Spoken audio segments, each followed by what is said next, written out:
یہ کہانی مریم نامی ایک سابق خاتون کی ہے جس کی زندگی ہنستی کھیلتی گزر رہی تھی۔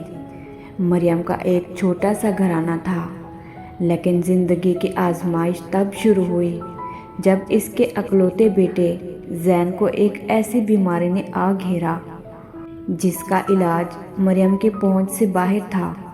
ڈاکٹروں نے صاف کہہ دیا تھا کہ اگر چند دنوں میں بھاری رقم کا انتظام نہ ہوا تو زین کی زندگی کو بچانا ناممکن ہوگا۔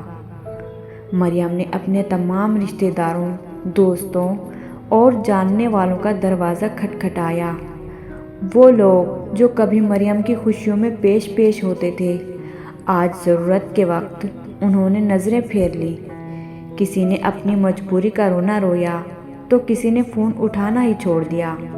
مریم کو احساس ہوا کہ دنیا صرف چڑھتے سورج کو سلام کرتی ہے، ڈھلتی شام میں سایہ بھی ساتھ چھوڑ دیتا ہے۔ ایک رات جب زین کی طبیعت بہت زیادہ بگڑ گئی اور گھر میں دوا تک کے پیسے نہ تھے، مریم ٹوٹ کر رہ گئی۔ وہ ایک کونے میں بیٹھ کر رونے لگی۔ پھر اچانک اس کے دل میں خیال آیا کہ جب سب دروازے بند ہو جائیں تو ایک دروازہ ابھی بھی کھلا ہے۔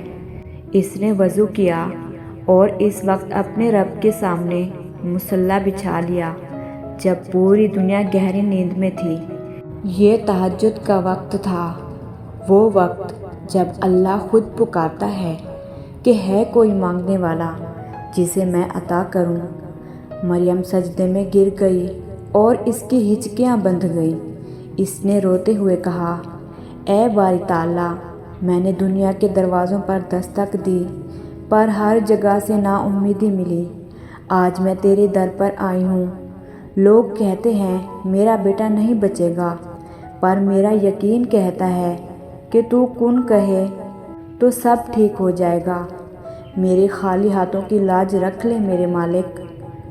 اگلی صبح جب مریم بوجھل قدموں سے ہسپتال پہنچی تو وہاں ایک انجان شخص اس کا انتظار کر رہا تھا۔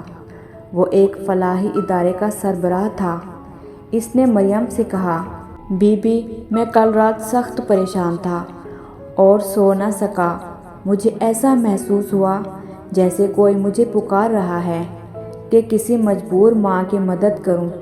میں نے ہسپتال کے ریکارڈ سے آپ کا نمبر لیا اور آپ کے بیٹے کے تمام اخراجات کی ذمہ داری اٹھانے کا فیصلہ کیا ہے۔ زین کا آپریشن کامیاب ہوا اور وہ تیزی سے ٹھیک ہونے لگا۔ مریم کی آنکھوں میں شکر کے آنسو تھے۔ اس نے سیکھ لیا تھا کہ جب دنیا کے سارے سہارے ختم ہو جائیں تو تہجد کا سہارا انسان کو ٹوٹنے نہیں دیتا۔ اللہ کی خاموش مدد تب آتی ہے جب بندہ پوری طرح اس پر توکل کر لیتا ہے۔ تہجد کی دعا وہ تیر ہے جو کبھی نشانے سے نہیں چوکتا۔ جو اللہ کے سامنے روتا ہے، اسے دنیا کے سامنے رونا نہیں پڑتا۔ اگر کہانی پسند آئی ہو تو اسے لائک، شیئر اور سبسکرائب کرنا نہ بھولیں۔